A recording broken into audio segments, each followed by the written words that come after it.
Good morning from our cafe, and welcome back to 10-Minute English Cafe. It is Wednesday, August 19th, 2026, and our first story turns frozen watermelon into a cold dessert. Happy Wednesday! A frozen watermelon dessert makes every iced drink on this cafe table look as if it needs a more exciting plan. The method begins with a prepared watermelon that stays in the freezer overnight before any liquid is added. Overnight is the hard part for me. I would open the freezer every hour, achieve nothing, and still feel involved. Your checking would not speed it up, but that wait brings us to today's keyword, ready, spelled R-E-A-D-Y. I like it. It feels calm and practical, like a small green light instead of a dramatic starting bell. In the dessert story, the fruit needs its overnight freeze before the scraping can begin. My patience might not be ready, but my spoon would be waiting by the freezer door. Our second story asks whether strong numbers are enough to make people feel ready to celebrate. That sounds like opening a good message and then noticing one difficult sentence at the bottom. Cisco reported large AI infrastructure orders and revenue guidance, while its shares fell amid concerns about margins. So the business table has coffee, good news, and one number making everybody sit up straighter. Finally, Rhossi, a rescued sea turtle, has reached Houston Zoo for checks before a planned release. That kind of ready matters most. I want the checklist to be careful, even if my hopeful side wants to rush ahead. If you are new here, we turn real news into natural English conversation that you can follow over coffee. We keep the language useful and the table friendly, even when the numbers arrive before the second sip. If that helps your listening practice, please subscribe and spend the next 10 minutes with us. My coffee is ready, my curiosity is ready, and I promise to leave the freezer closed. Let's begin. Our first news item is a social media watermelon dessert method that starts with freezing a prepared watermelon overnight. That is wonderfully direct. My usual dessert plan has more cupboard doors, more bowls, and at least one moment of forgetting what I was doing. Your shorter kitchen route fits this one.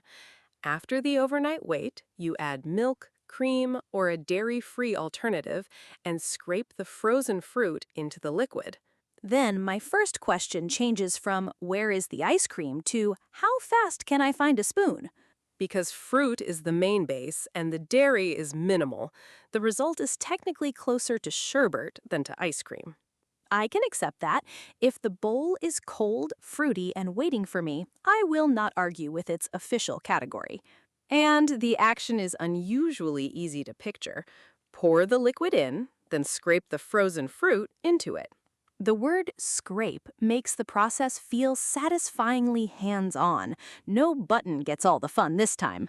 The spoon moves across the frozen fruit and brings small pieces into the liquid. That sounds like the rare kitchen task where a slightly messy motion is actually the entire point. Your messy motion enthusiasm is safe here, as long as we keep the sequence clear. Prepare, freeze overnight, add liquid, and scrape. The sequence is simple enough to remember, but the overnight wait would still test me more than the scraping.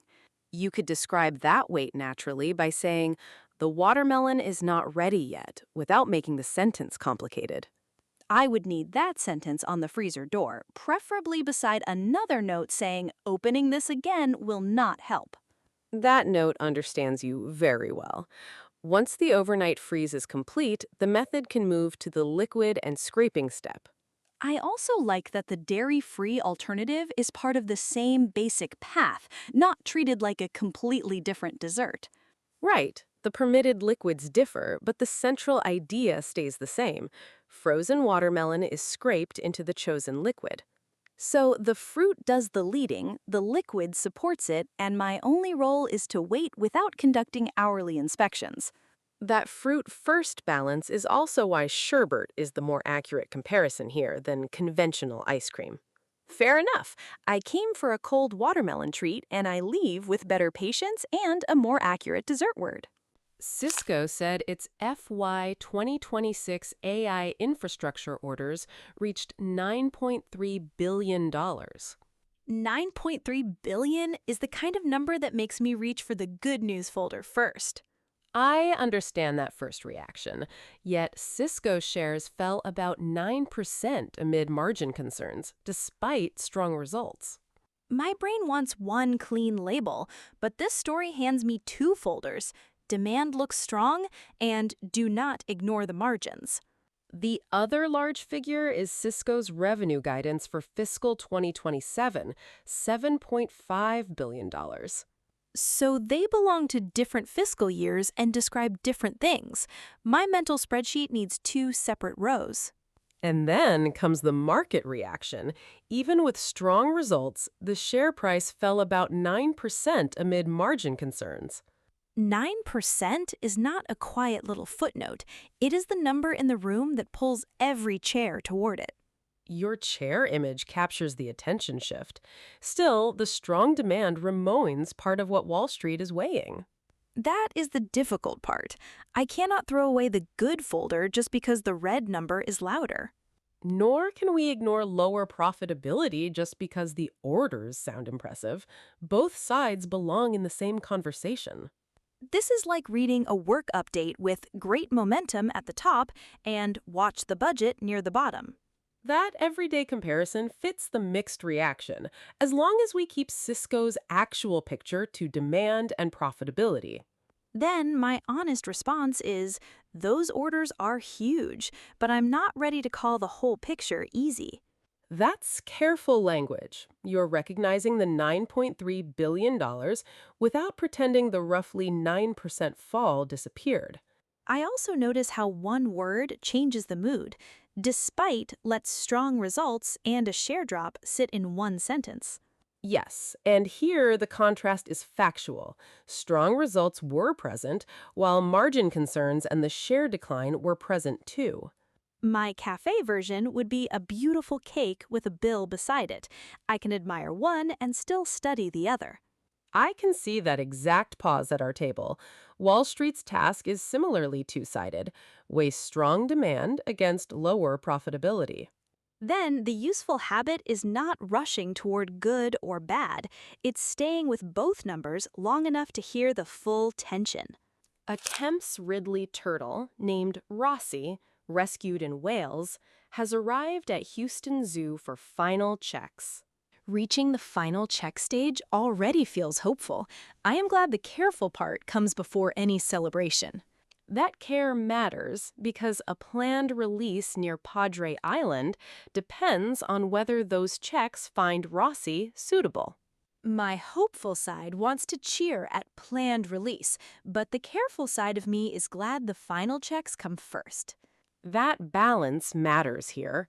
Rossi's transfer was about 5,000 miles before the turtle reached Houston Zoo. 5,000 miles makes my longest travel day feel like a trip from the cafe table to the pastry case. And after that transfer, the next step is not automatic. CT, X-ray, and blood tests are being used to determine release suitability. That is a serious checklist. I'm picturing 3 boxes that all deserve calm attention, not a hopeful hand ticking them too early. Your unticked box image is right for the moment. The planned destination is near Padre Island, but suitability still has to be determined. I like the word planned there. It holds the hope without pretending the release has already happened. That is a good way to frame it. Arrival is complete, while the planned release remains ahead. The story has movement, but it also has a pause. I find that pause reassuring, even though I want the happy next step.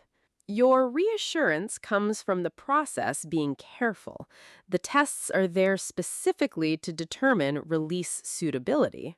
Then I'll keep my imaginary celebration small for now. One quiet coffee cup salute, no giant party banner. A quiet salute suits the facts. We can recognize the 5,000-mile transfer without turning a planned release into a completed one. And we can say Rhossi is nearly at the next step, while leaving room for the checks to answer the important question. Yes, the careful phrasing is that the release is planned, subject to what the tests determine.